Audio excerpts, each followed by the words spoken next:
Good morning, everyone. Good morning, Rodney. How are you today? Good morning, Nina. How you doing? And everyone, welcome to the chat session here on the This Way Network. And today, as we all know, there's a lot of discussion going on all throughout America, around the world, about uh, the young man, Charlie Kirk. Uh, and sadly, everybody's in the conversation, and we're trying to get to the bottom of things, so to speak. Mhm, And mhm. Nina, hope you had a great weekend starting off. I hope everything is well. How's everything going? Well, everything's going pretty good, but I have been watching the news, and there's so much that's disturbing in it. And Very much so. yeah, and you and I talked about this, and we were both so concerned about what we were seeing that we felt like it behooved us to talk about it this morning on the show. So, first, I think we need to say that it was a terrible tragedy Yes, indeed. that Charlie Kirk was assassinated Hmm. at a public event. Actually, it was the Hmm. beginning of his Freedom America tour. It was the very first stop on the Hmm. tour. And he had a huge crowd there at Utah State, not Utah State, Utah, what was it? Utah Yeah, Valley Utah University. I think Valley that was it. University. Yeah. Hmm.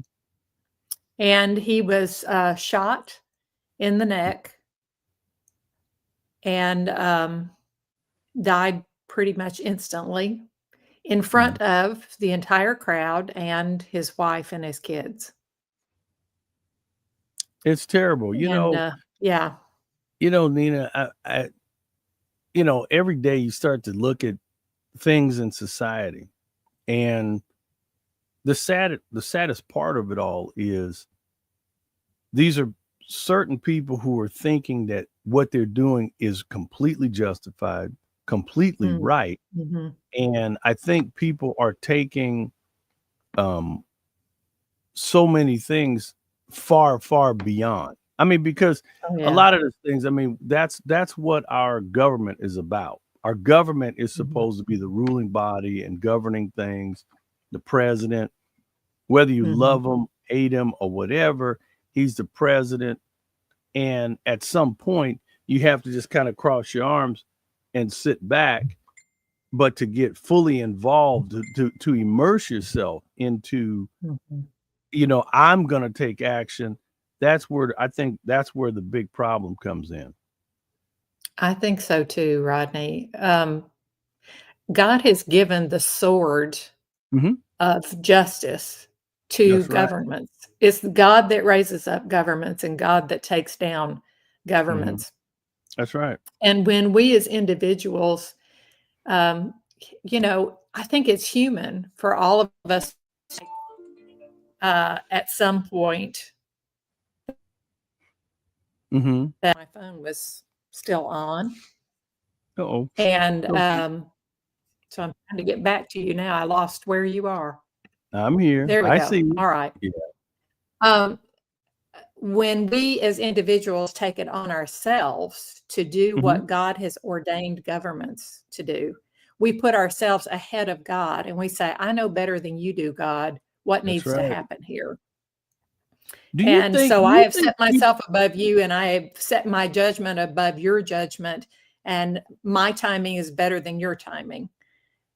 And somehow we justify it Hmm. because we think, oh, well, this is so terrible. It has to be stopped right now. Whatever it is, that's what some people were thinking about about Charlie. And Nina, the do you odd think part that? is, go Yeah. ahead. No, I'm just saying. But Nina, do you think that we're losing our faith? I think where a lot of people, I think that people are really, really losing faith and not Mm, and not displaying their faith and trust in God, that God is really over all of this stuff. And a lot of times people go, well, how can it be that He's in control and these things are happening?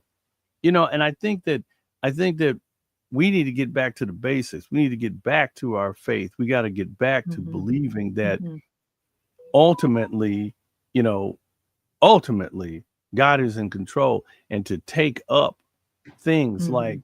actions that people have done. And now they're starting to, and the thing that really worries me is, I mean, being involved in the entertainment industry and seeing things, and now with the advent of AI, and sadly, I love the internet, I love the media, but the problem is now you're coming up with sleuths and people that are putting out so much content, and it looks so real. You don't know if Mhm. it's real, if it's fact, if it's fact check, and it's being turned out in such a clip that people are getting confused.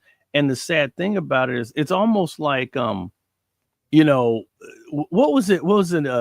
Orwell, when he did like the end of the world and everybody's freaking out. I think that Mhm. Mhm. people have better get their mental stability together, and people need to kind of stay out of stuff, because like I said, and now people are saying, well, we got to get involved, and it's we the people, and I understand that.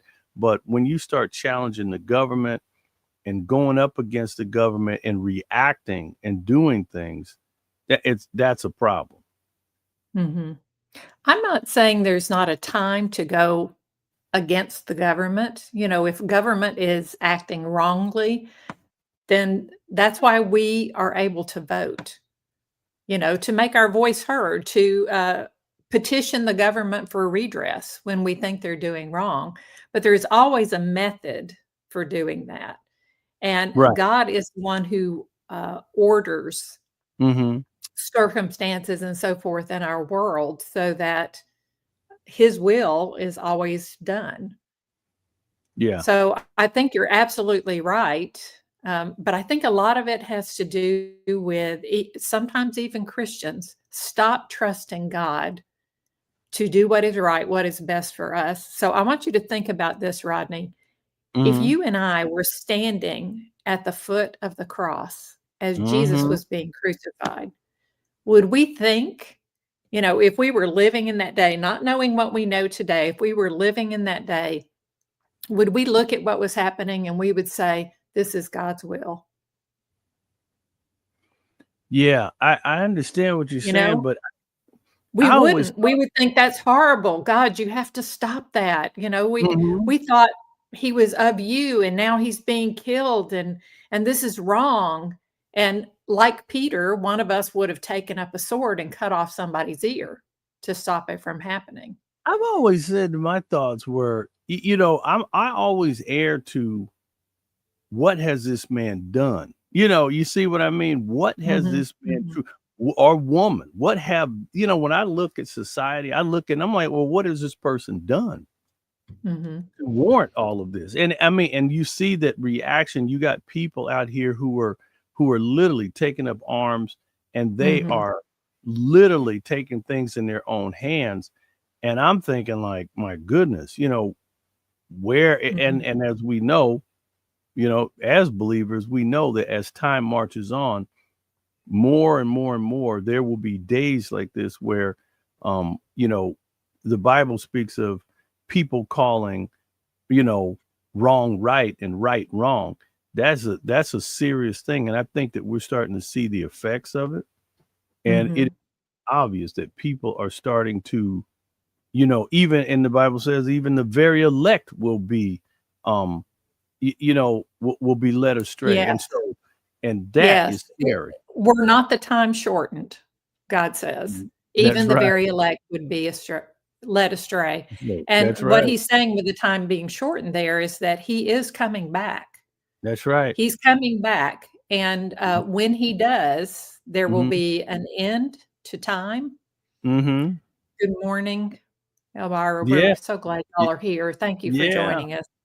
Yep, yep, So, yep. I but the thing I was getting at when I was talking about if we were standing at the foot of the cross, there is no Mhm. doubt that we would look at that and we would say to ourselves, "This is all wrong." And yet the Mhm. Bible tells us that he was slain from the foundation of the world. It was Mhm. always in God's plan that this would Right. happen and he would That's do right. this. So Mhm. we, in our limited understanding, would have Mhm. felt like it was a mistake, and like Peter, we would have thought, "I have to do something about this," That's but we right. would have been wrong. That's We right. would have been very wrong. We So, have a okay, I'm sorry. We had yeah, no, I go we ahead. had a comment that came in, Kenneth Small. It said, when I was young, I told my mom that even murders, I think that what they were doing, that they were doing the right thing. And she avoided the subject and looked at me like I was crazy. And so Mhm, it's you know, you know, parents and young people and families are having this discussion. And now it's almost like you want to zip it, and I've told a lot of people I kind of keep my personal opinion to myself because everyone is at 50-50. You see what I'm saying? mhm, mhm, No matter what you say, no matter what you do, somebody's not going to like it. And that's in politics, mhm, that's in life.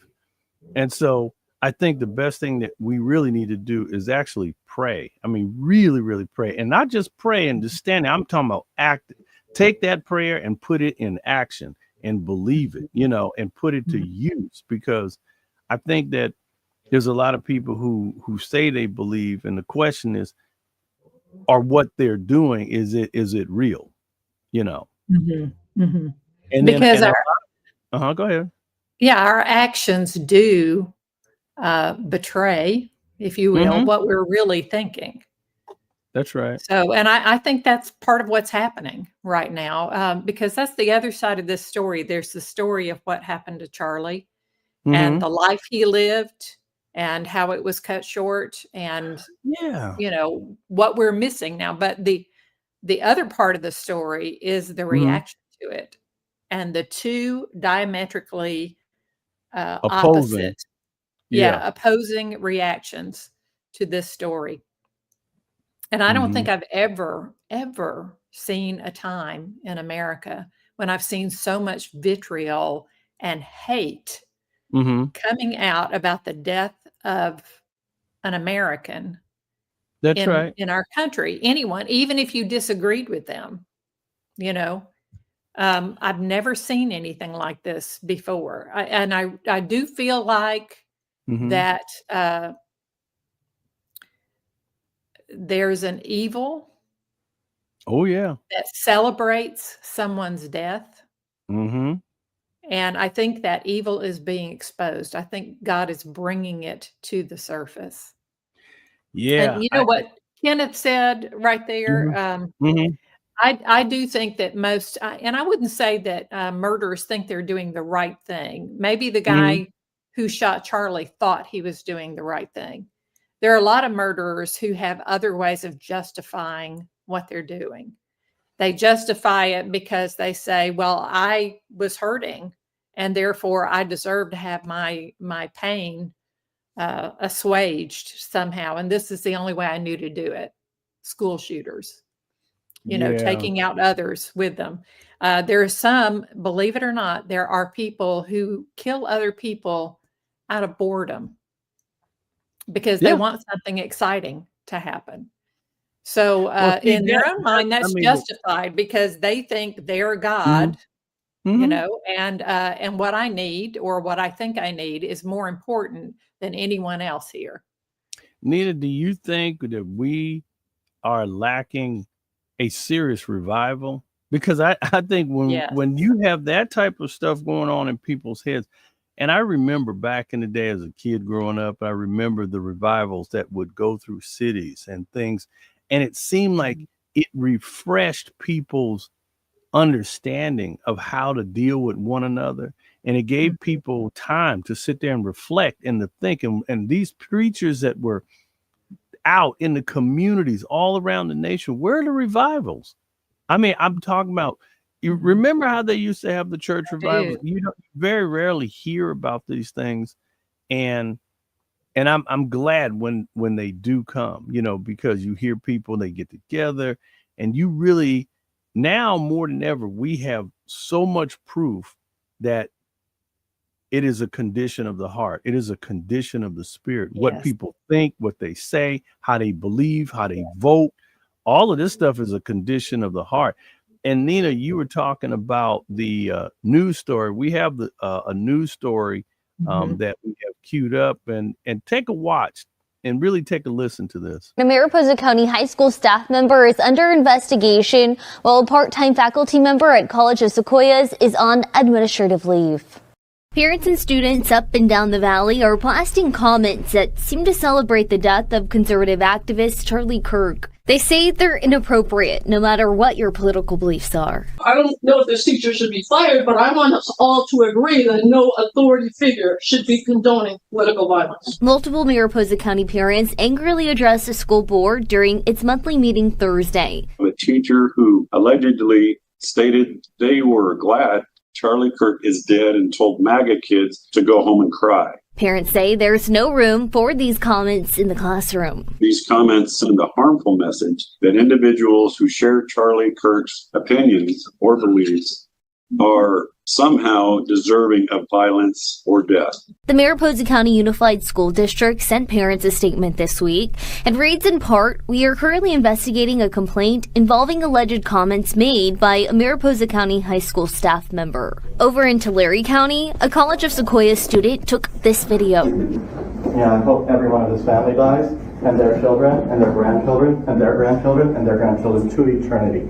The student, who wants to remain anonymous, says prior to pulling out her phone, the teacher told the biology class that he watched the assassination of Kirk on loop for an hour. I just was very disgusted. I couldn't even stay in the class. I walked out and I was just brought to tears because as someone that watched the video and saw how terrible it was, it just made me so uncomfortable to see that someone could say something like that. She says this isn't the first time he shared his political view in class. The College of Sequoia sent us a statement saying the part-time faculty member was placed on administrative leave and a full-time employee has taken over the course. The school districts are going to have to take a look at the contract and see if the contract was violated in some way. Fresno-based legal analyst David Mugridge says whether these educators can be fired depends on multiple factors. If their contracts don't outline what they can or can't say in an educational setting, he says the school could relieve a teacher for disrupting the classroom.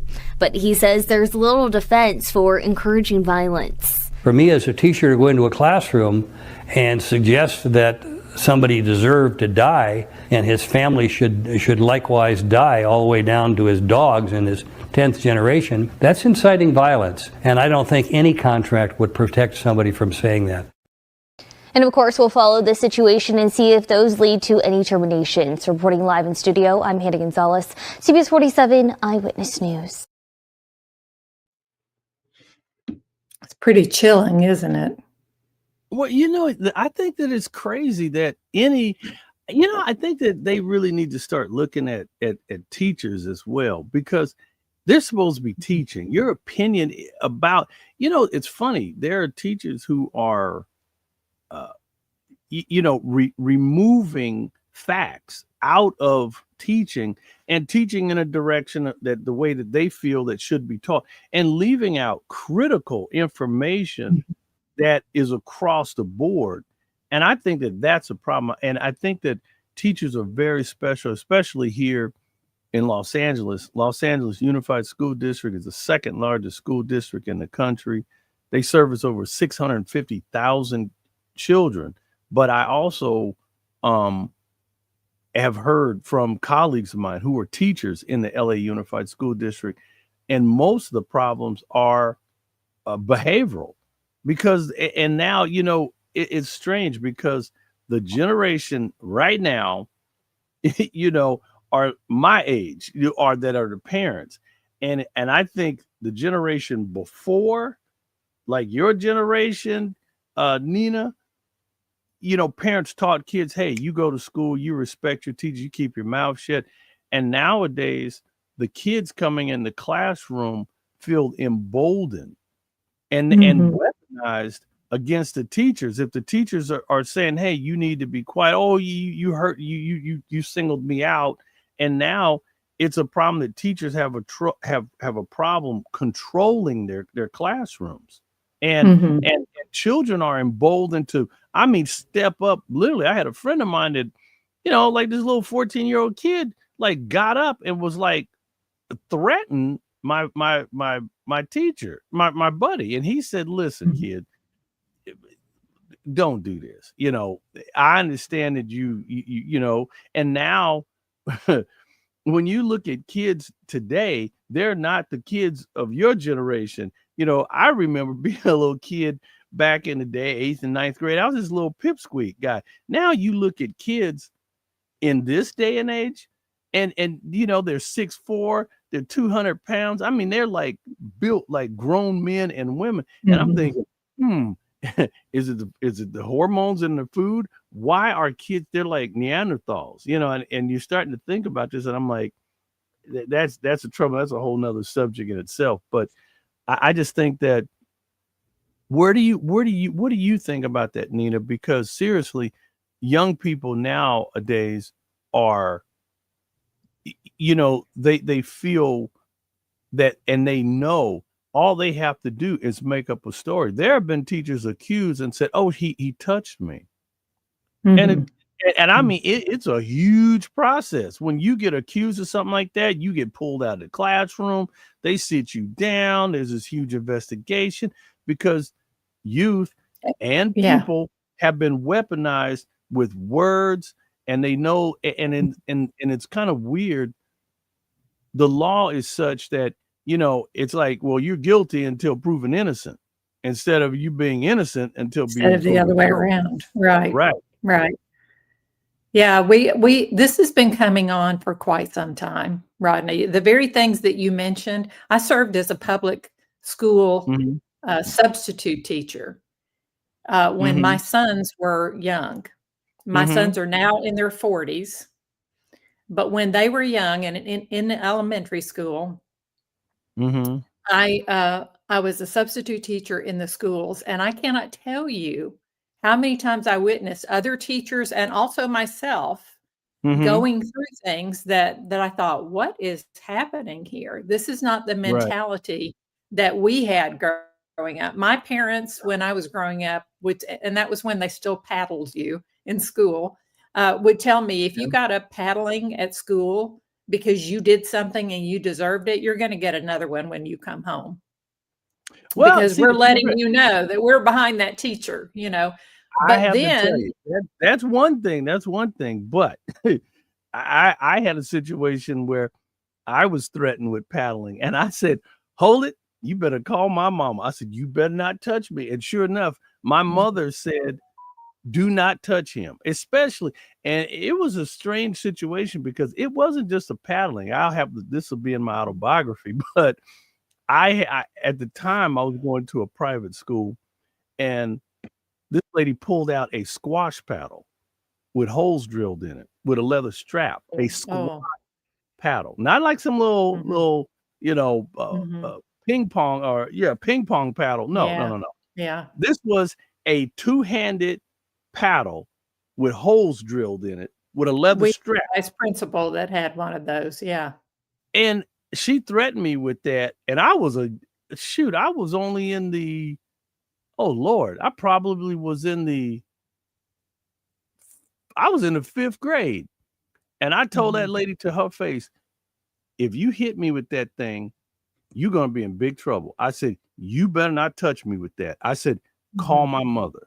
I said, I'm not saying another word. I was falsely accused of something. I said, you better not touch me with that thing. I said, you better call my mother. I said, I'm telling you right now, don't do it. I said, you better call my mother. And see, my mom was like the captain. If there was a problem, and see, this is what I think young people, families have broken down.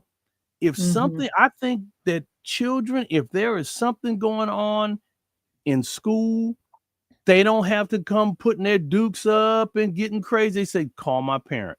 And parents need to get more involved in the PTA. They need to get back involved in the schools. They need to be involved in these kids' lives. And, you know, they were saying like, oh, well, what about the kids' rights? And they want to have privacy. And they're like, you better let these parents know what's going on. You see what I'm saying? And that's been another thing. You know, where parents are so involved in the school, there is not much room for teachers to have such overreach. Like, you know, you're describing and like I myself have experienced as well. But at the same time, the students knew good teachers, the ones that we know are doing well and doing right, we Mhm. don't want our kids making a problem for them. So Right. we let our kids know, hey, if you make a problem in the classroom for that teacher, then you're going to have problems with me as your parent. And Do that's you what think my do you parents. Yeah, do you and remember we used to say the Pledge of Allegiance, and forgive me, I haven't been inside Mhm. of a classroom. They're not doing that anymore, are they? A lot of places they aren't. In private schools, I think they still are, but Okay, in public okay. schools, a lot of them they're not because for some reason they, deemed it inappropriate because it made some students feel unsafe. Now, that blows my mind, you Yeah, know? yeah, But anyway, yeah, that's a whole yeah. 'nother topic. I mean, we could go a lot of Carrie places with Carrie that, said but kids don't get rights. It's pretty funny, Carrie, but no, I mean, yeah. they do have rights of some sort, but I They mean, do have rights, yeah, Carrie. but what I was gonna tell you about when I was a substitute teacher in the Uh, schools, I remember one time coming into a classroom, what we thought was an empty classroom with another mhm, teacher, right. and, and there was a student there in someone else's locker stealing money out of their locker, Wow. and we caught him with the cash in his hand. And he immediately, as soon as we walked in, he dropped it on the ground. We watched him do it. And Right. so, he was taken to the office. His parents were called. Now, what would your mom have said if you had gotten caught red-handed like that? I know what my mom would have said, you know. And and it wouldn't have been saying as much as it would have been doing, because the kid was guilty. And, he knew it, we knew it, but the very next morning, the parent shows up at the school at, like, 7 a.m. She's already standing Don't at the tell me she was principal's trying to office. defend it. Yes, she was. She told the school, "If you so much as suspend my child for this, I will sue you, the entire school district, etcetera." And the kid is I standing think that right child needs there. to get yeah, but that's the Yeah. type of cornball stuff that people are so happy, and there needs to be more accountability. You caught the Mhm. kid red-handed. It wasn't an accusation. The locker, the evidence was there on the ground. I mean, there was proof. If Mhm. I would have took out a cell phone and took a picture of him with the money on the ground and been like, "Do you think This we was staged before this?" cell phones. Yeah, Oh this is Lord. before cell Yeah, phones. But that's what I'm yeah, saying. I was there yeah. with that teacher. It wasn't just her word against his word. She had Right. a So you had witness with witnesses. her. I Right. saw Okay. it too. Well, So, I mean, the kid see, didn't but have a see, leg to stand on, absolutely. And yet the parents the were like, okay, so what if he's guilty? We don't care. We don't expect there to be any punishment for him. You're not going to suspend him. You're not going to expel him. And this kid had been in trouble quite a bit. But the parents were well, like, that and if should have you been a try to do thing. that, we're going to sue him. That kid is standing right there and he's watching his parents do this. And he was like, oh, I can do things with impunity. My That should have parents been aren't going to something let anything happen to me. that should have been something that got brought up to the school board. Even if he didn't get suspended at that moment, that should have been a discussion that there should have been enough people, and the Mhm. parents should have had to justify their logic for if your Mhm. son or daughter was caught red-handed stealing from another student, why do you feel that there should be no punishment? And if the answer wasn't correct, then they should have. But even when you look at kids to the day, remember back in the day when you had wood shop and metal shop and electrical and all these wonderful things, the vocational trades, those Mhm. trades got taken out of schools because of parents. Because back in the day, if you were in a metal shop and maybe you were buffing metal or something and the buffer would snatch it out of your hand, yeah, you could get hurt. Yeah, it might tweak Mhm. a wrist, but the bottom line is this was industrial training. This was prep Mhm. for a future in your life. And if you didn't Mhm. learn For safety real life. and Real for real life. life applications, Yeah. you could get hurt. But so many parents were, people got so crazy. And now young people don't have these opportunities, and we have a very defunct set of young people who do not have traditional skills for life. That's true. They have not been served well Yeah. over the last generation or so. We I have wanna Go ahead. get back to Charlie for a minute, Yeah. Yeah. more than a minute actually, because we wanted this Yeah. whole show to be about this and what's happening in America and what Uh-huh. Charlie meant to us.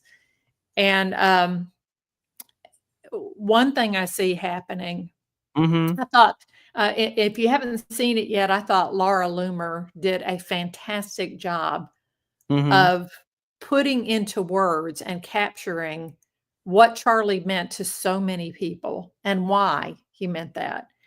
And part of the Mm-hmm. reason was because I think, and she put it much better than I could. If you get a chance, go see, the letter that she wrote out and read on air. Mm-hmm. But what she was explaining was that Charlie had already looked at, by the time he was 18, just 18 years old, he did Mm-hmm. not go to college. He had already looked around him and he had seen so many kids went to college, loving their parents, loving their country. They thought they're just going to get a higher education, more learning to set Mm-hmm. them up for success in life. And they come home not loving their parents, not loving America, hating everything, being depressed, being angry, and in so many cases, not even being able to get work, partly because of their mentality and their attitude, but partly because Mm-hmm. they're also not prepared. And Charlie saw this and he said, you know what? I think I can do better for myself. All the learning that I want is available to me online. So Yeah. he went and he got it, and he didn't just get it online. He went to people that he knew that um, knew things that he knew he didn't know, and he asked them to mentor him, to teach him, and they did. And Charlie educated himself. And then he Mm-hmm. went in. This was the courage, I think, that we all admired so much. Charlie went Mm-hmm. onto those very college campuses To and debate. spoke to those kids who were being Yeah. indoctrinated there to hate America, to have all this angst. And even they didn't understand what's happening to us because, and Laura Loomer said it well, I think. She said it's almost like a cult because they go in and they Mm-hmm. understand to get along in college, to get along in class, we have to agree with what the professor is saying. We have to parrot it. And so that's what they started doing. They started behaving that way, thinking that way, acting that way, knowing that they weren't going to get along in college if they didn't. And then they would come home different to their parents You and know to what? their families, You to know, their churches. I have to tell you, you know what, Nina, when I was 19 years old, at the time, prior to that, back in 1980, my parents had moved to North Carolina. I went to high school there. And when I graduated high school, I came back to California at 19 years old on my own and really no family here. I had a trust account, hundreds of thousands of dollars in the bank or more. And I could have been the wildest young person, party boy, whatever. And I saw that move at 19 years old as my coming into adulthood and me taking complete and responsibility for my life. And when I sat there in class in college, yeah, I had professors that talked crazy and they said stuff. And you know what it did for me? It made me stronger. I said, this person is crazy. I said, but Rodney, you can't sit up here and debate this guy or woman because she is your instructor and it's going to make your grades rough. So you play the game. You get your education. You listen to this person. You completely delete anything that you know that doesn't make any sense and you keep rolling. And I think that we need to start teaching young people to be, yeah. And they say that Charlie was about free thinking. I think that it he's the type of guy that I would listen to, and I would say there's a lot of opinion, and he was a heck of a orator. He was a heck of a debater. He liked to debate, and he liked to get out there and go heads up with the young kids. And he was smart. Don't get me wrong. He was very, very smart. But there are people I see in society who like to throw, because I mean, for an example, there I got more video clips, but he would say, for an example, people would, he would talk to young people and he would cook them. He literally would cook them. He'd say, well, what did Kamala Harris do? What was her one claim to fame? And the kids would clam up, and then he would start jamming them. I mean, with facts, and shut them down.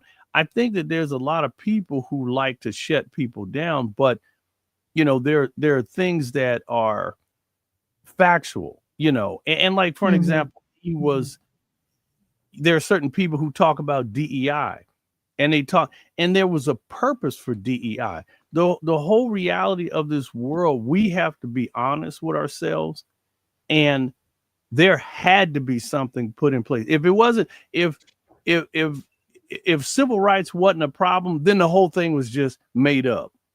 No, civil rights, the whole civil rights movement was built because there had to be real truth, real facts. There was real discrimination, real things that were happening to people, injustice. And I think people just say, well, we don't want to talk about that. And we don't want to pretend that didn't happen. Oh, yes, it did.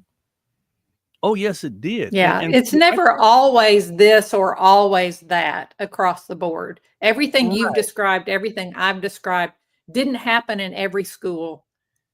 But it happened what I was talking about happened in enough schools that parents started noticing, and other people started noticing, and people started questioning, why are we even sending our kids to college? Is there another way? So, but hold on, Nina. But you know what I found out?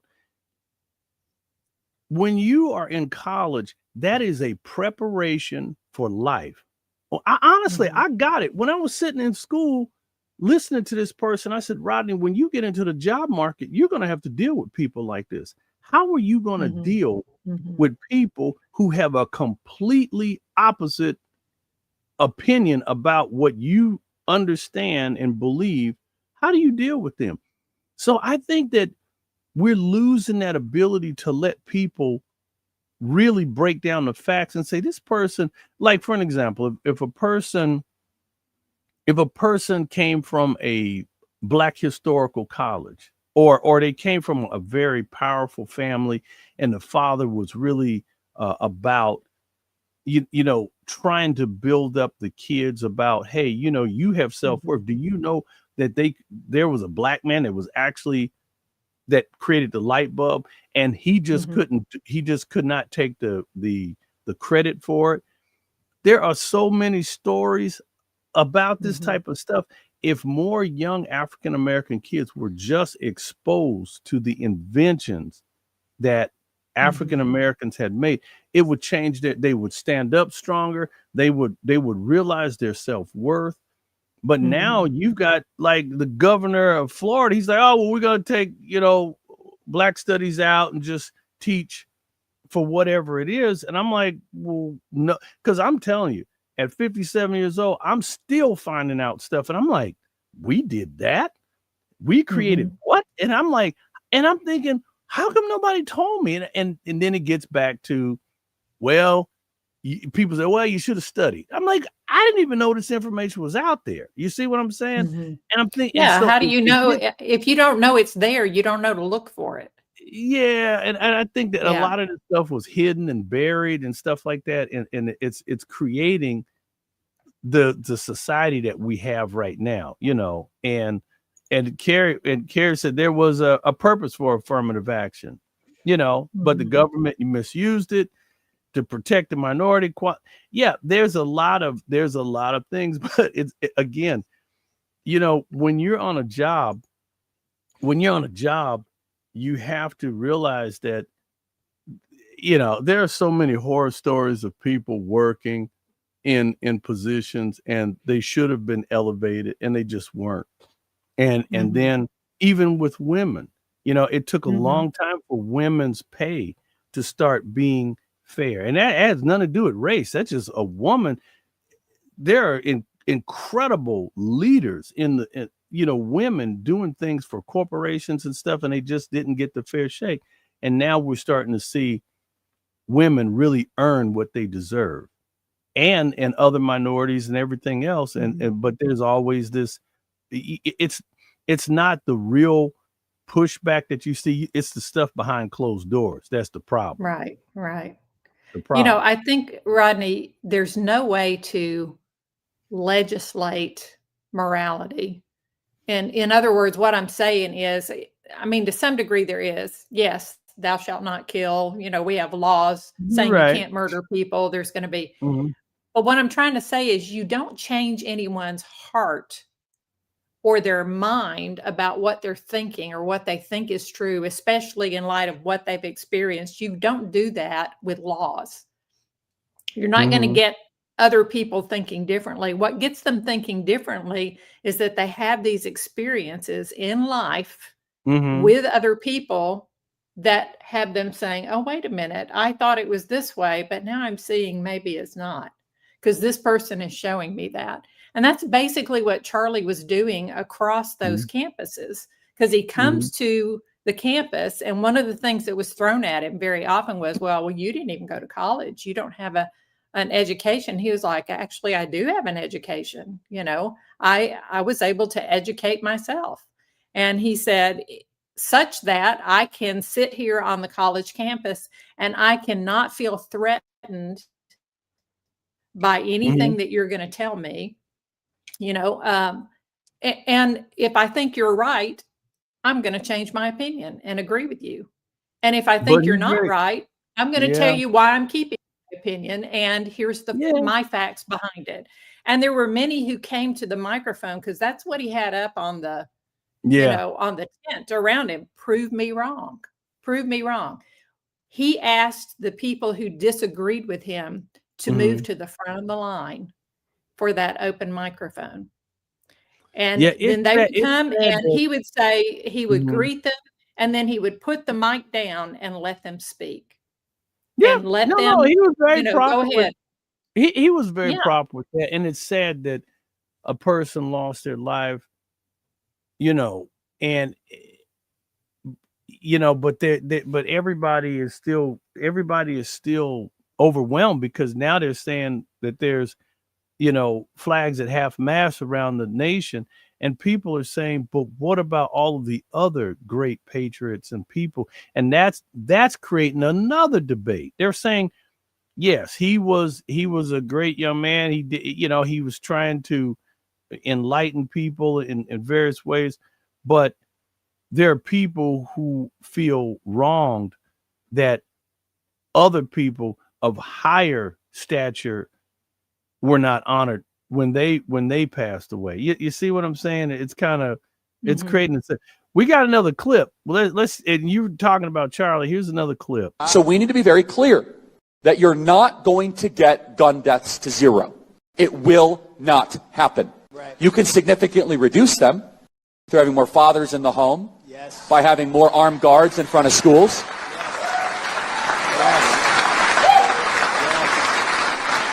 We should have an honest and clear reductionist view of gun violence, but we should not have a utopian one. You will never live in a society when you have an armed citizenry and you won't have a single gun death. That is nonsense. It's drivel. Wow. But I think it's worth it. I think it's worth to have a cost of, unfortunately, some gun deaths every single year, so that we can have the Second Amendment to protect our other God-given rights. That is a prudent deal.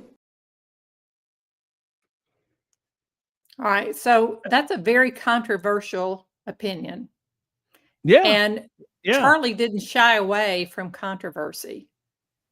But you know what? His opinions developed over time.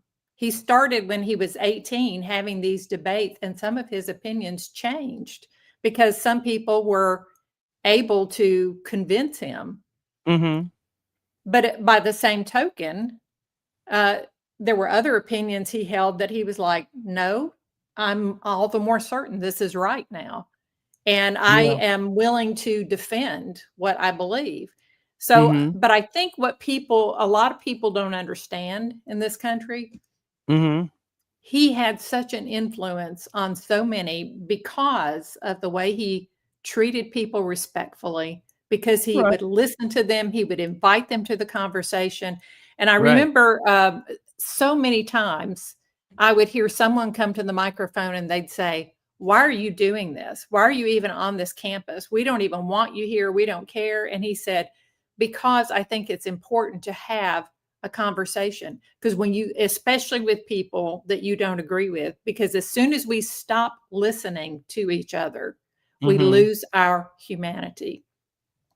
And I think he was so right about that. And there were so many kids that he influenced because he, even if they didn't agree with everything that he said, they were like, we admire his courage to literally come into the lion's den in campuses where he's not wanted, where there's advertising against him, et cetera, and where Mm-hmm. people are trying to tell everybody, oh, here's what he's a fascist, here's what he believes.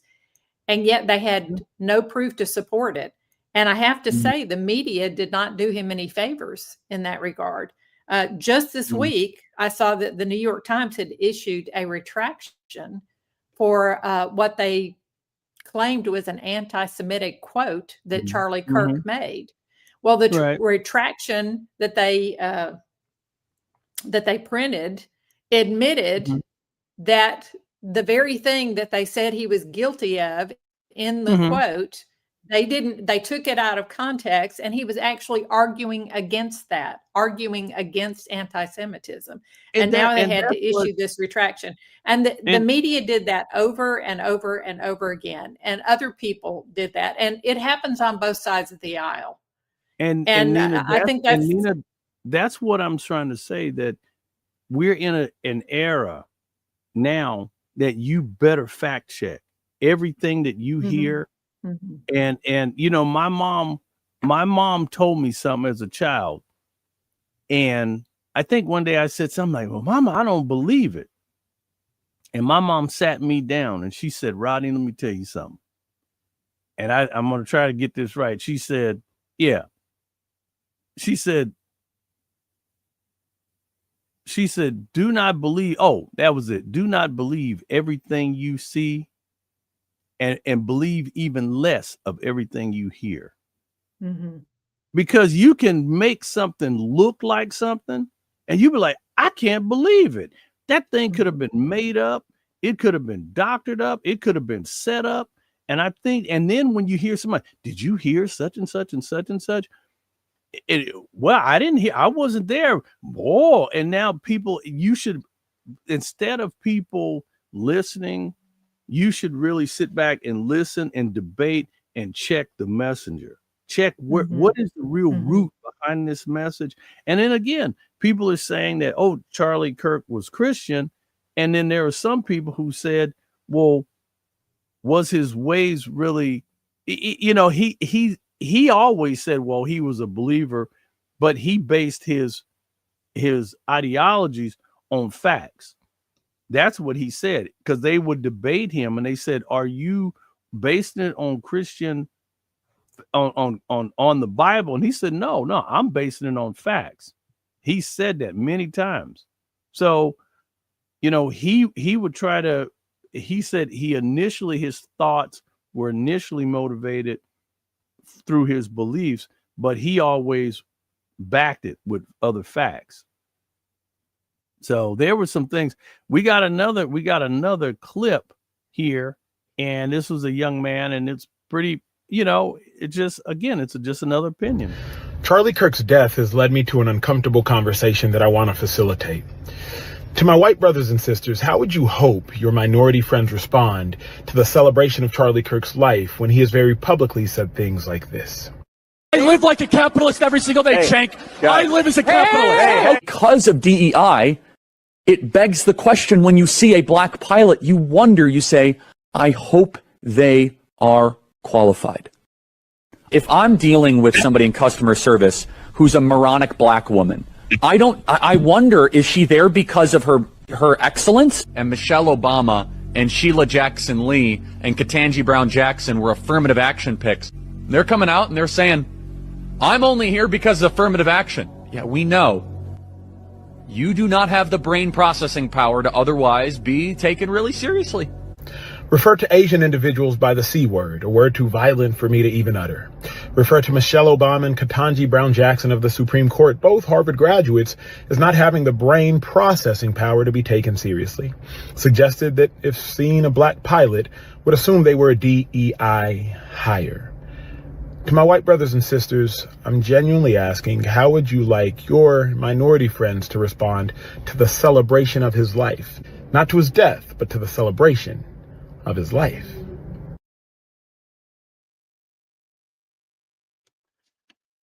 And see, those are the type of things that, I mean, I understand that, as you said, he developed and he modified his approach about how he was explaining things. But like, for an example, I actually know, matter of fact, and I'm going to bring him on the show. He was one of the first African-American pilots for American Airlines. He flew for 44 years. And he literally, he was a pilot, came out of the military. I think he came out of the military and became a pilot. And, people question people just by the color of their skin. And that's a problem. People, they look at a black pilot when they get on a plane and get nervous. And I'm like, well, what are you nervous about? And I'm like, and see, these are the things that I think that is a condition of the spirit. That is a condition of the heart.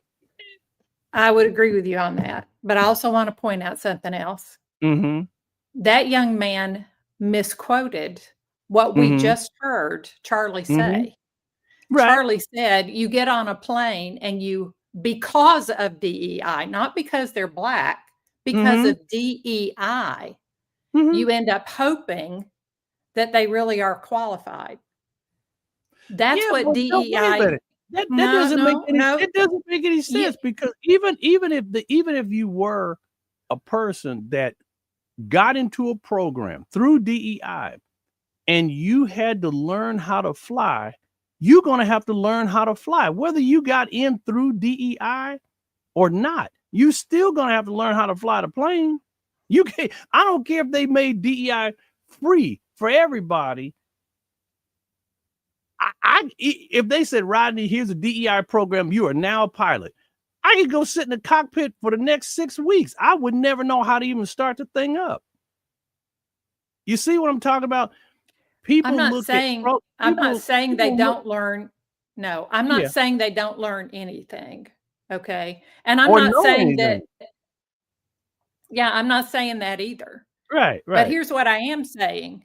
When, because in the educational system, and I've been seeing this for years, slowly over time, they have been dumbing things down, which I think is an insult to the people they're trying to include. They've been dumbing it down so that they can include other minority groups that they felt like were disadvantaged. And I'm like, well, why are you dumbing it down? Are you saying they're not smart enough?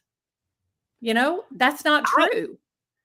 Let me tell you something. Every challenge I've had in life, from life experiences, learning production, video editing, audio editing, you got to learn it.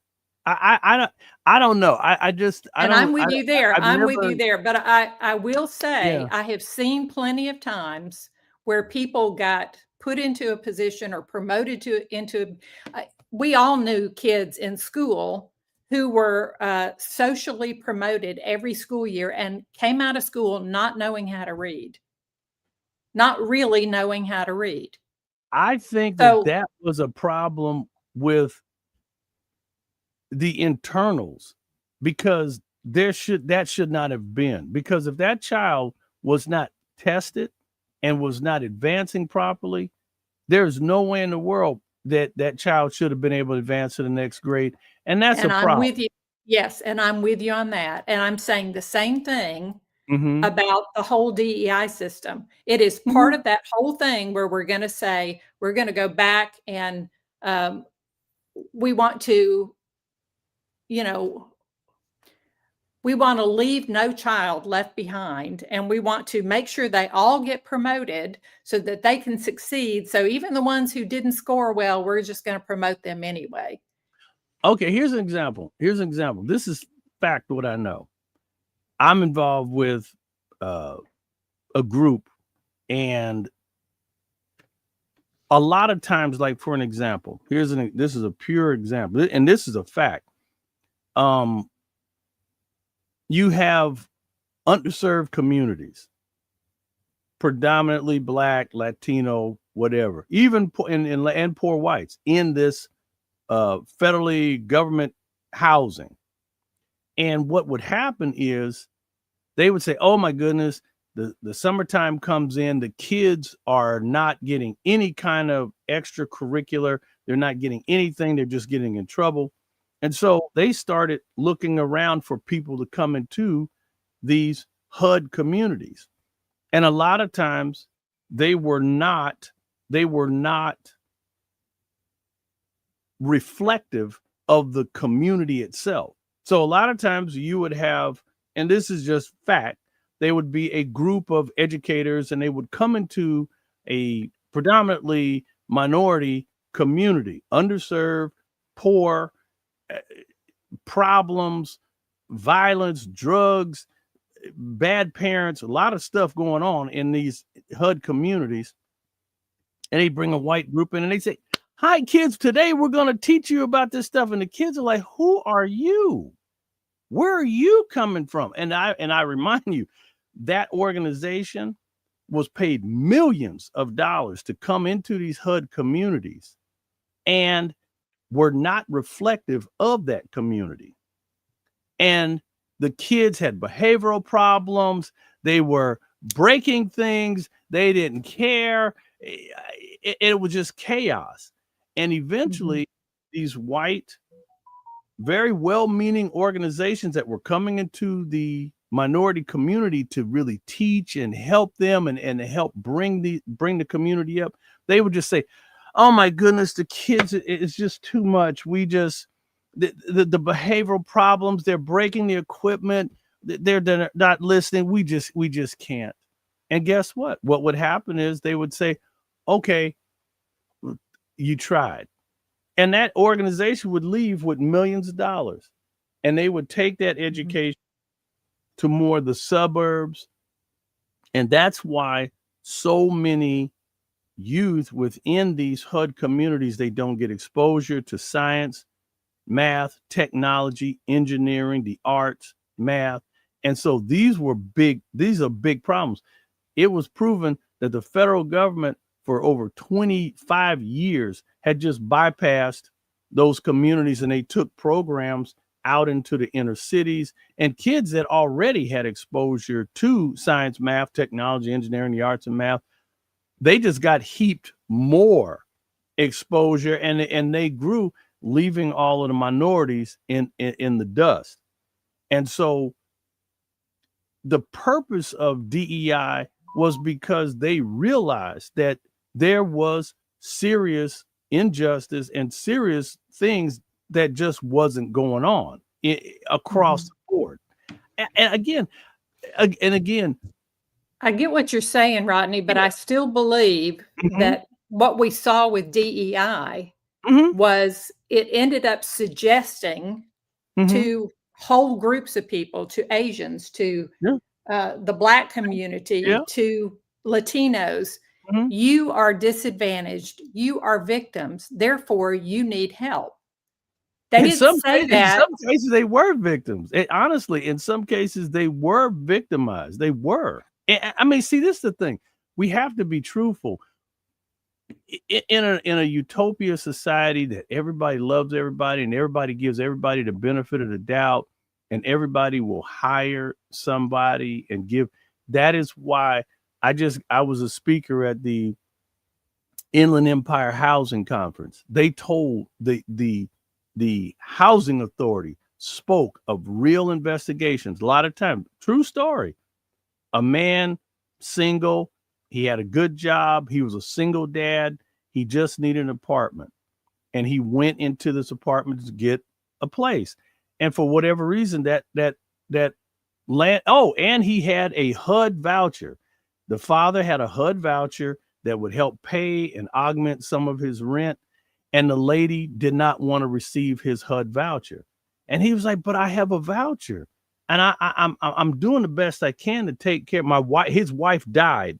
That's why he had a son. And he says, I'm working. Me and my wife would, we had two incomes, but my wife died. I'm struggling a little bit, but I'm still hanging in. I have this HUD voucher. And the lady was like, I don't want HUD people. I don't want people on vouchers in my building. And she discriminated against him. So when he went back to HUD and said, I had the voucher, I had enough money to fill the gap, my income matched up, why didn't I get the place? And HUD said, the housing authority said, it seems like you were discriminated against. You know what they did? They sent a white guy in, back to that same apartment with the same exact financial credentials. And guess what? She took his voucher. She took the voucher, and guess what? That was a $25,000 fine. It got nasty on that apartment owner and fines and everything else. See, discrimination is real. And people have to really be honest about that discrimination is real across the board. And until we can have a condition of the heart and have a God-centered understanding about our fellow man, Black, white, Mexican, Asian, whatever. And again, I'm completely in agreement with sealing the borders and things like that. We got a lot. I mean, there's a lot of things that people agree on, but how it gets instituted, that's the problem. And again, I do agree with you that Yeah. discrimination is real. Mm-hmm. I mean, I live in the South. I've seen it, Yeah. But I've also seen, and I've heard a lot of people say who are coming from the North that it's even worse there. So I'm like, wow, that's kind of mind blowing. But let me say this. Mm-hmm. You can be discriminated against for the color of your skin. You can be discriminated against because of your gender, because of your age, because somebody, find some other reason they don't like the neighborhood that you came from or the state you came from. They don't like the way you talk. There are scads of reasons, and everyone goes through a measure of discrimination.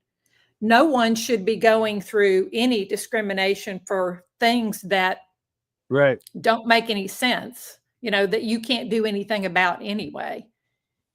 So, but to suggest to people that because you've been discriminated against here, therefore you are a victim and you will stay a victim and therefore you need help in this regard. Right. I don't think serves people well. And I think it doesn't serve them well because everyone has the opportunity to say, okay, if I'm a victim in this regard, and there's nothing I can do about that, then what can I do to change my life and make things better for myself? That doesn't involve that over there. Or if it does involve that over there, how am I going to win that over? Because I'm not going to win it over by pushing and fighting back against them. And I don't mean, I think it's justified for there to be lawsuits and that sort of thing. But when we fight back against people in a manner that suggests we think they are terrible and we judge them too, Yeah. All we do is make them double down in their beliefs that they're right to discriminate against us. Nina, So, I'm just trying to get it. But the sad thing is, like, and God rest his soul, my pop passed away. And the thing is, one thing he said to me that I'll never forget. I can be 120 years old. I'll never forget my dad saying this. Just out of just one example, love him or hate him, when President Obama was elected, and I asked my dad, I said, Dad, did you ever think that there would be a black president? And my dad looked at me straight in my face and said, not in my lifetime. mhm. And that burned in my mind. I was like, why? Why? My dad was so confident that there would never be a black president. And I was, and that really hurt my heart to think, really? And my dad was pretty, my dad was an intelligent guy, but to hear him say something like that troubled me. It really troubled me. And again, and like I said, I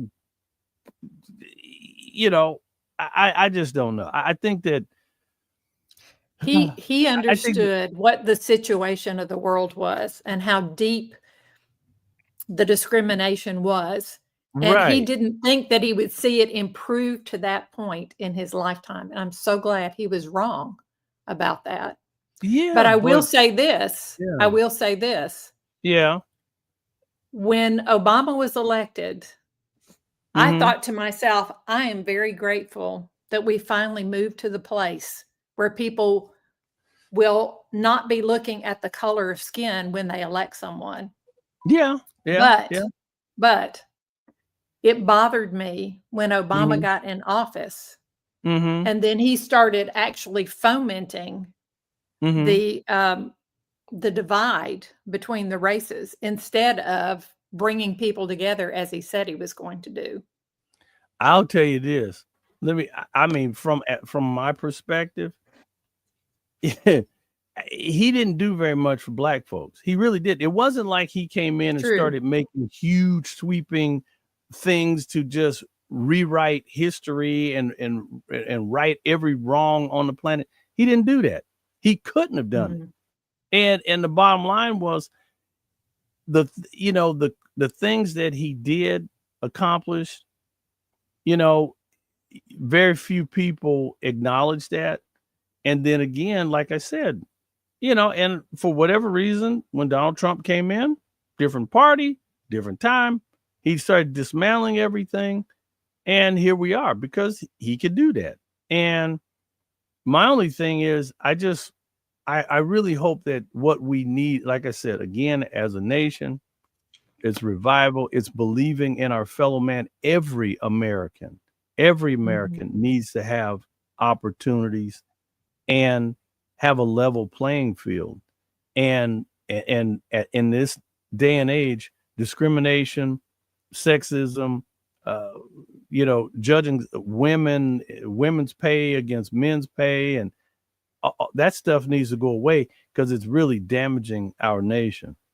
I agree with you that it is, but it's not going to go away through it being legislated, is all I'm trying to say. You Well, win people over. it would if they it would that what's the purpose of government if you can't go in and vote and honestly get. I just don't think that they're laying all the That's how cards on you the table. That's exactly how you do it, though. That's my point. You go in with your vote. You let them Mhm. know what you think is important to you, and but then when you vote and your government doesn't turn around and act on your behalf, doesn't represent you in the way that you voted for, Right. that's a problem. So Yeah. it's not government we need to look to for the answers. Yeah. It's ourselves, it's each other. We need to take personal responsibility Yeah. for the That's true. outcome of our own lives. No one starts out on an even playing field. No one. Yeah. Not a single person in history has ever had all the advantages that everybody No. else had. You know, I myself, I could easily say, and I've had moments where I got down or depressed about something, and I was saying to myself, it's like, God, here's my brother, here's my sister.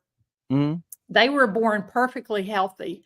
Why is it Mm-hmm. all the health issues seem to always happen to me? Even my siblings noticed it. Mm-hmm. You Yeah. know, that puts me at a disadvantage for a Mm-hmm. lot of other things.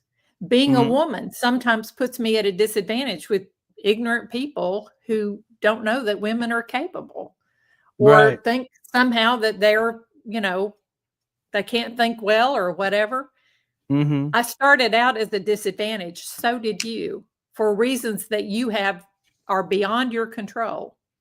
Some Yeah. of it is the color of your skin. Some of it might be your circumstances or where you were born or the community you were born into because it was poorer than another one.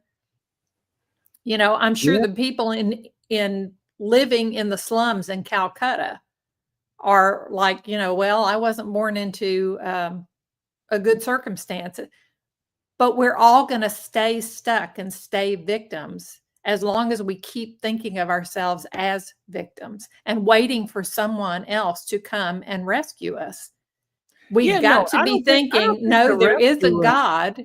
Yeah. No, I don't there think it's the there is a rescuing God. part. Right. Right. Right. I don't think it's the rescuing part that is the issue. I think that when you are given a a bad set of cards, and then you got the system stacked against you, and then they say, well, but you get work your way out of that. And like, for an example, there were, I mean, as we dig into real facts and we dig into real truth, it's just like what happened in Tulsa. There was a thriving Black community. There were societies, there were communities where Black people were trying to do their part, and people said, we don't want you here, leave, get out. And they did. They went and set up their own little town. They built their own economic system, churches and hospitals and bars and Mhm. everything, and industries, and were And doing then it very got burned well. down by jealous And then, people. and then folks just went in Yeah. there and burned. Do you know that setback? And not only just in Tulsa, Oklahoma, that mess happened all over the United States. Those setbacks are 2 and 3 generations setback. When you lose property, I know people who said they own property and people came in and said, get out. And guess what? Took their property, took their land, took their farms, and set a whole 2 generations back. Hundreds of millions of dollars. And then again, people, you hear people all the time say, oh, reparations. I've told people within my community, do not be expecting any type of reparation. It will never happen. I don't ever believe that would happen. Now I'm like my dad, not in my lifetime. The reality of it is, now we have to use our education, skills, grit, determination to make up for all of the loss, everything that was wrongfully stolen. Because as far as the wrong that has happened across the board to so many different people, if you're still living and breathing, you better keep pushing forward. Worrying about what happened, trying to figure out what you're going to get back from, you'll waste a half a lifetime or 3/4 of your life fighting something that will be legislated against you and so many other things. But I Nina, get what you're saying, but I would also point out, as mm-hmm, Thomas Sowell has written about, you know who mm-hmm, Thomas Sowell is? I remember the name. So, Yeah. so go read the things he's Mm-hmm. written or go listen to him speak. And what he'll tell you is, know that the Black community prospered in the 40s, the 50s, up until Mm-hmm. the great welfare system came that was supposed to help them out so much. And Right. that's when the real decline and the real slide came in the wealth and the prosperity of the Black community. And it's Yeah. still There, happening. And that's there's when so the families started being destroyed. Yeah, but So see, there's a lot of stuff when you start breaking this thing down. It's just like, even in certain situations, there were things that were built in place to destroy the family. And like, even like if you're in a, if you're on some form of a welfare, they say that you can't have a man in the house if you're not married to that person or whatever. See, but that's you my can't point. It wasn't be in the house. intended to destroy the family. This is part of the unintended consequences Mhm. of those actions. But then once they saw what it was doing, they still kept doing it anyway. It's like, oh, well, we don't know how to stop this now. So that's Yeah. all I'm saying is we need to be looking realistically at what's Mhm. going on right now. We need to be looking at our own lives, taking responsibility for our own lives and saying, okay, Yeah. if everything is stacked against me, regardless of the reasons why, what can I do to overcome this? And when you start taking steps to do that, you find that there are people who are watching and who are saying, let me come alongside you and pull you up and help you because I see that you Mhm. are determined to succeed and I want to be a part of that. That's true. There are some people who will step up and help. Now, but one last clip before we get ready to rock and roll. There was something else that was seen. And again, don't take this for a fact. This is something that is out there. I don't know if it's AI generated, but people are talking about things. I saw something the other day. They had a suspect, a guy that was with dark sunglasses and was running around, and the young man who was arrested does not appear to be the same person that was in the Charlie Kirk shooting. And I'm sitting there going, they had images of this person, and I'm thinking, like, because the guy that they arrested, his ears were smaller than the other guy, and I'm thinking, like, we have to be, and I think that what our federal government needs to do is really crack down on deep fakes and stuff like that. There should be now. If I think President Trump should do something, he should make it a law. If you are found to be out deep faking and putting stuff out intentionally to cause disruption and to start people, now that's a problem, because there's one final clip. Don't know if this thing is real, but this is pretty telling of what is out here on the internet.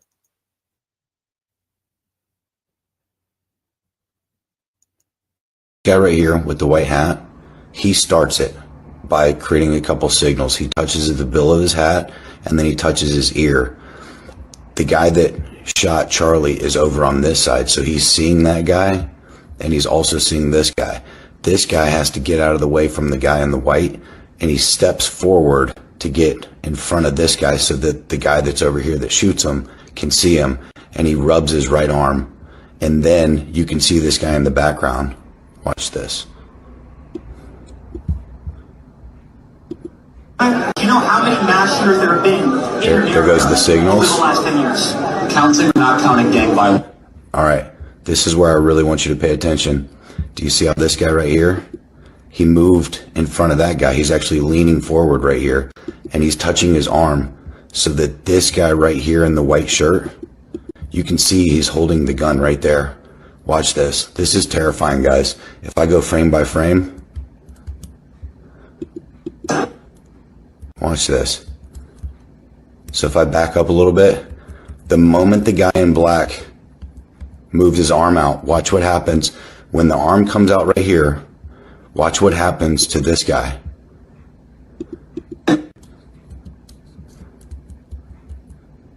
See how he's got his arm up? Now that guy raises his arms, and you can see the gun right here. It's gonna recoil. And then as soon as he gets done recoiling, Charlie moves.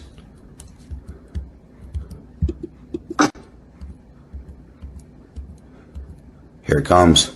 You're going to see that guy in the white shirt. He's going to lift his right elbow. Ready? Right here. He lifts his elbow. He's holding a gun. And watch what happens. He shoots it. His hand goes right back into place. And then Charlie gets hit. Watch this. Raise his elbow. Boom. Look at that. Watch the gun shoot right now, and watch Charlie get hit right now. Oh my God. Look at it. It's clear as day. The guy in the black shirt shows that guy in the white shirt in the background his arm. The guy puts his gun up, puts his elbow up, pop, bang. Look at that. Pop, bang. Oh my God. I saw that yesterday. Yeah, and I'm not sure what to make of that either. I don't know if that's a deep fake. I don't know if there's actually something to that. And yeah, so I mean, I think there's a lot of questions that need to be asked, you know, and there needs to be but it's the sad thing that troubles me, Nina, is like, why in the world would it take 45, 50 years for the Kennedy assassination stuff to come out? Why would the government sit on it? Why would it be sealed? Why? Why? And that's I think that is the problem. And again, if President Trump is actually rolling out stuff and dumping information and putting everything, I mean, there's crazy people that talking about there's spaceships and there's release it. Golly, I say release everything. Release everything. If they've got stuff, get to the bottom of it. And if he says draining the swamp and telling the truth about everything, let it roll. Let all of it roll. Let every piece of truth roll. And then when you see stuff like this, again, like I said, I think the president, if that is a deep fake, the president should be on top of this stuff. That should be one of the top things, because I think what is troubling America more so than all the other things is people being misled. Untruthful things being put out there in the media to confuse people. And just like the Bible said, in the last days, some of the very elect will be led astray and confused by what is presented to them. And I think that we all have to be very careful. We all have to understand that there are people, really wicked people out here cranking up stories, cranking up untruthful, talking about stuff, sitting on podcasts, telling lies, to create discord. And they do it all masked behind whatever reason of why they would do it. And I think that we need to have greater accountability. And then so a friend of mine says, well, do you think, like, for an example, just in any type of freedom of speech type of thing, I think that they should limit certain freedoms of speech, because if that freedom of speech is going to literally terrorize people, in my opinion, like, for an example, Ku Klux Klan, they shouldn't be allowed to march, or no other violent group that they feel is going to create paranoia in the community. Because, if I were the president, I'd say, hey, listen, you can have your rally. You're going to go inside the Coliseum and you can hoop and holler all day long inside the Coliseum. And if people want to go in there and listen to you, that's a whole different thing. But as far as marching down the street and terrorizing people like the Night Riders back in the day, ain't going to happen. And even if it was a black organization, it's just like marching down the street with weapons and militias and stuff like that. We don't need that stuff in America. We don't. I gotta tell you this, Rodney, because I love this so much. I've never forgotten this. There's a town in Tennessee that's not too far from me, Pulaski. And in Pulaski, Tennessee, the Ku Klux Klan would gather every year and march down the streets. And the people in Pulaski felt like it was shameful, and they didn't want to be associated with it. And yet every year the Ku Klux Klan got a permit to come do this. Should be really one year, So the people were like, okay, we don't want to curtail freedom of speech. And the Supreme Court has said they have every right to do this. So Right. they fought it a different way, which I thought was brilliant. They said, okay, what day are you coming for your rally? Because they always had to book it well in advance, and they said, Mhm. okay. On that day, every shop in town closed down. That don't mean Every nothing. shop in town. No, That don't it does mean mean nothing. something. No, let me tell you what happened. Let me tell you Okay. what happened because they did that. They Oh, the said, shop owners got mad. yeah, the shop owner said, we're all going to close down because we're not going to be open to serve all these people coming in to do this rally. They won't be able to get anything to eat. They won't be able to get gas. They won't have a place to stay because we're all closing our businesses. Okay. That, in just a couple of years, is what ended the Ku Klux Klan rallies in Pulaski, Tennessee. Yeah, that's amazing. It was brilliant. It was It was brilliant. brilliant, but let me tell you something. That was brilliant, People did but not wait for government to they didn't step wait for in government. and say, no, you can't do this. They Right. said, no, this is our community. We're going to police ourselves. And if we can't figure out a way to stop them from doing this, we're just going to let them know that they're not welcome here. And this is how we're going to do it. And I thought it was brilliant. That I was wish more brilliant. communities did that. That was brilliant. That was brilliant. I have to give it Mhm. to him. But the thing about this is what I'm telling you, the damage is done because the fact of that just and now see the thing about that is it's a different day and age because very very rarely do you see these type of these open displays of stuff like that. Now it goes behind closed doors, and and so that's even more dangerous because if you don't know your enemy, you can look around and your enemy could be standing right next to you and you just don't know. And you're being an honest person and you're talking to people. All these things are very powerful, but it's so unnecessary. And it's not to throw any rocks at them. Any organization that would cause hysteria and fear and trepidation, and I have to say, there's I don't know of any other organization that has caused more fear and trepidation within minority communities than them. And I just think that that's the type of stuff that, and I didn't say that they can't have freedom of speech. They can have all freedom of speech inside a sealed coliseum. Put 150,000 people in there if you can.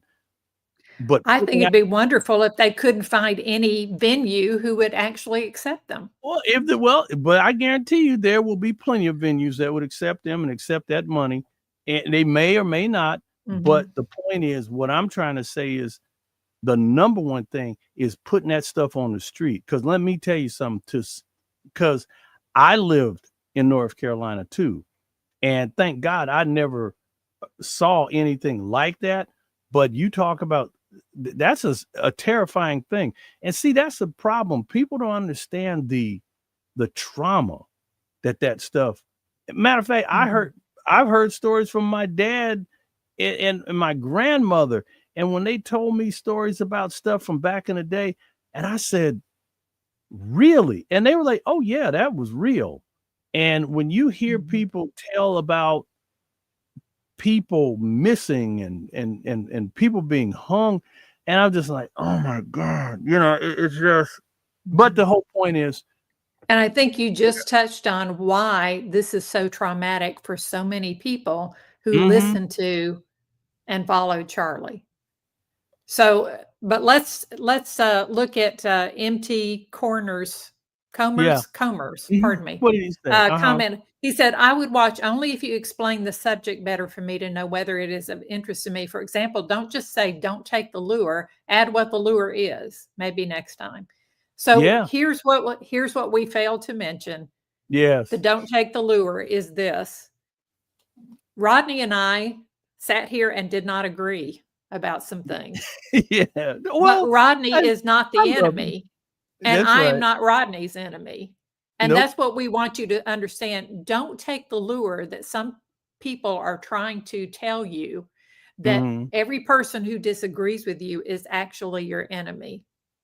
Right. It is not true. You will end up in the same place as that evil that we were talking about in the beginning that we both could agree on. It is Yeah. not anything except evil to think it is justified for you because you don't agree with someone or you don't like their speech or whatever to go out and shoot them. No, that's just And crazy. yes, Crazy. and to celebrate such Right. Now is that's also evil. and that Yeah, is some and we and can that agree is with that. So yeah, don't we take the want lure. Don't right. take the lure that if because that's what a lot of Christians, I'm sorry to Right. say, are doing. They were so angry about Charlie's death, they just wanted to turn around and give back the same that they got. That's what the Yeah. enemy wants you to do. That's what the devil is trying to foment in That's our right. society. So That's right. don't take that lure.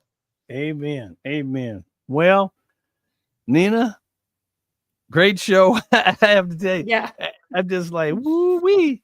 But again, you know, we got get back to the real truth of the matter is we need revival, and we need people to really pray and not just sit around praying, but to act, to take that prayer and put it in action, live it Mhm. out, and to treat our fellow man with respect and to be able and base it on the scriptures, because I haven't read any scripture that told me how to go out and take advantage of somebody, kill somebody, or anything else. So Mhm. I'm going to stick with the scripture, and I completely, just turn a deaf ear to anything that somebody's talking about. And I really, and Carrie says, what did Carrie say? Carrie said, disagree.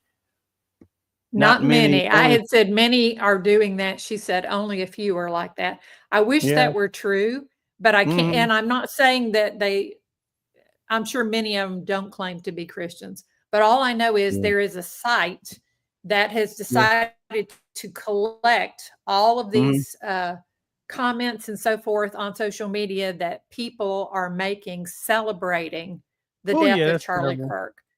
And that is And evil. yeah, That is and evil. that That's site not has like God. collected 50,000 people who have done that. So it But is again, not a few. but here again is another thing.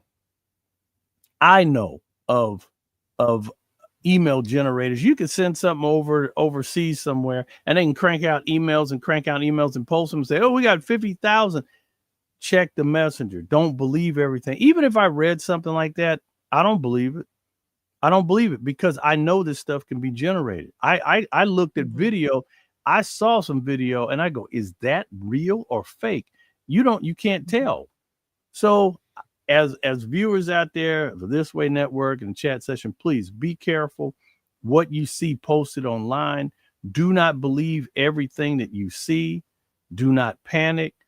When people start talking, please check the messenger, check the facts before you react. Because see, this is the type of stuff, Nina, that get people in trouble. They could put something out here online and rile people up, and now they go out and react and do something. And case in point, And that's my prime point. example, Don't prime take that example, lure. prime example, what happened at the Capitol.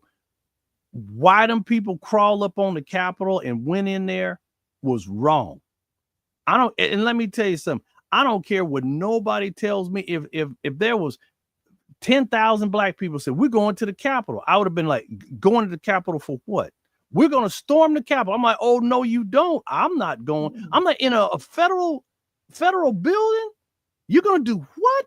I'm like, how did anybody in their right mind feel justified to that's like going and kicking the front, storming the White House. That's who in their right mind would ever crawl up on a building like that, bust a window out and go. You're gonna go to jail. I was so horrified thinking about seeing the downfall of America, because if that type of stuff, if we get that type of mentality, well, we don't like the government, we don't like the president, we don't like this, we're going to do this. Complete nonsense.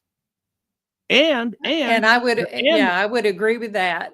There were a lot of people in that group that thought they were going to stand around the steps of the Capitol and peacefully protest or peacefully make their opinion known. But see, that was and that was a psychological mob mentality that got loose.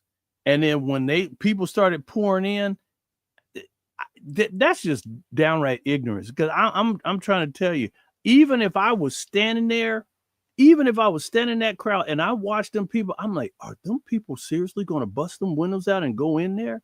And I agree with you.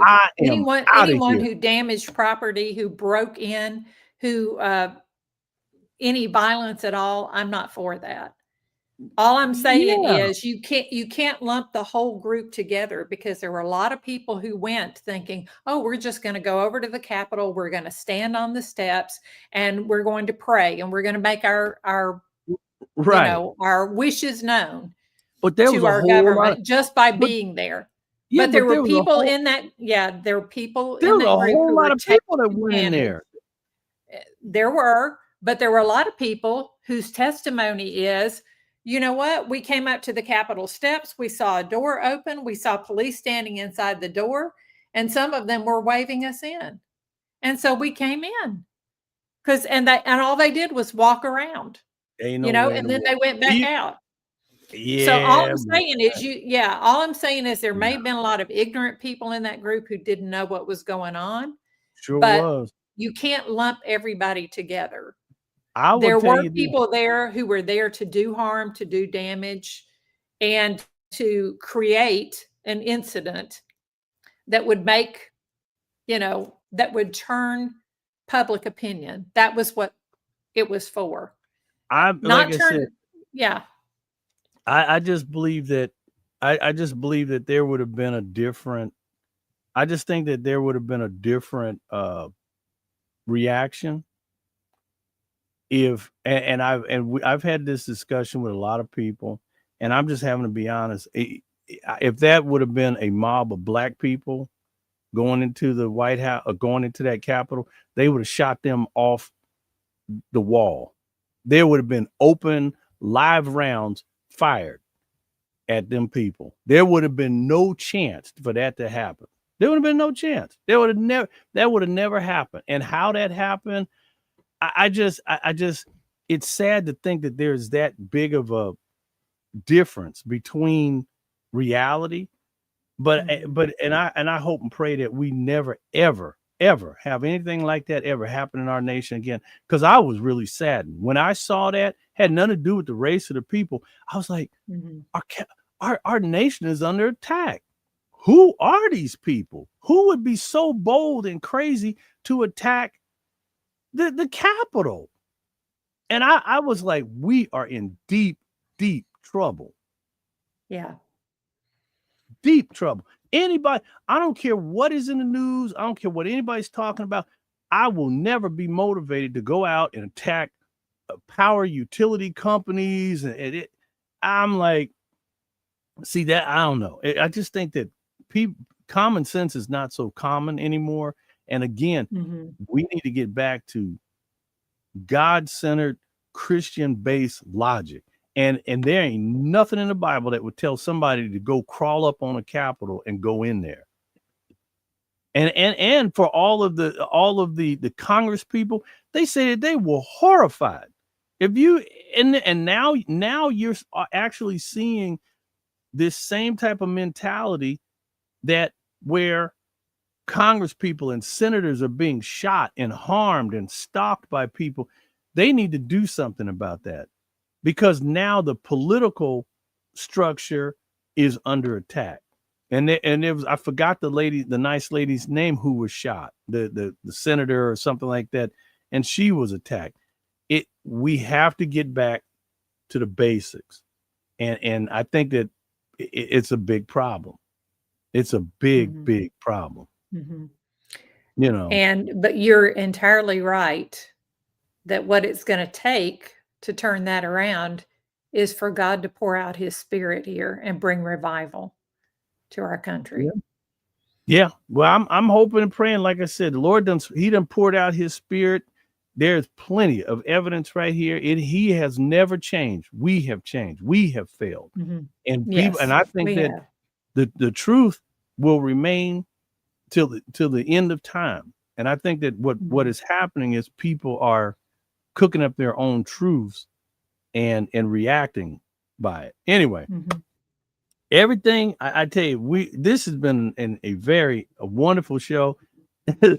Yeah, Nina, a lot longer than usual. Yeah, a lot longer than usual, folks, but it's time to go. And I really hope that, we, again, to Charlie Kirk's family, may God bless them, his wife, his kids. It's sad that, and may the Lord help them through this terrible time. And may our nation learn, and may the people out there understand that's not the way. That's not the way. Amen. Yep. And y'all be of good courage. Yeah. God is with us. Yes. And we aren't alone. Bye, everybody. Have a great week, everybody. See you next time right here on the This Way Network.